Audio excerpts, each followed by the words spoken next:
So we're bringing in Chris Hughes from Marex USA. We're going to talk about the footprint these guys are leaving on the United States, them getting over from Europe over to the Americas, and obviously everything that you love about Marex. So here's our interview with Chris Hughes. What are the biggest challenges and opportunities you saw bringing this well-established European brand over to the United States? I actually looked at what Paolo Vitelli did with Azimut, because in my opinion, that was the last great entry of a really good foreign brand to the US. And he was really good about it because whenever he spoke about his brand, he also mentioned Bertram, Hatteras, Viking. I mean, come on, it's a Viking. Yeah. Things are rock solid. He always associated himself with those brands. So that helped establish where he was in the market.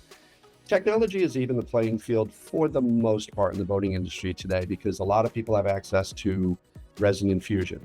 Now, we use a 2-part proprietary resin, which is more expensive, and our process is a little more expensive. So the challenges were boaters can't always see the higher quality of our boats, and our boats are not cheap. They're priced where they're priced because of it. But the big difference between us and most European builders is we're a low margin company. We put the money in the boat. We use Alcantara for our upholstery, specifically engineered to be the finest materials in that environment. The woods that we use, our lamination process is very intense. We do an inspection step in our lamination process that adds time, cost. Labor is cost. So the biggest challenge was getting people to see right off the bat, this is a Mercedes/Aston Martin versus a really good, nice other top of the line boat. The other difficulty was, as you guys saw, the first 3 boats that came over, you sold in the first 3 days. It was amazing. They grab them, so we don't have that pool of boats to get more people onto experience driving them. Then once we get them to drive it, it solidifies, okay, this boat's different. It doesn't just look different, it's built differently and it handles differently.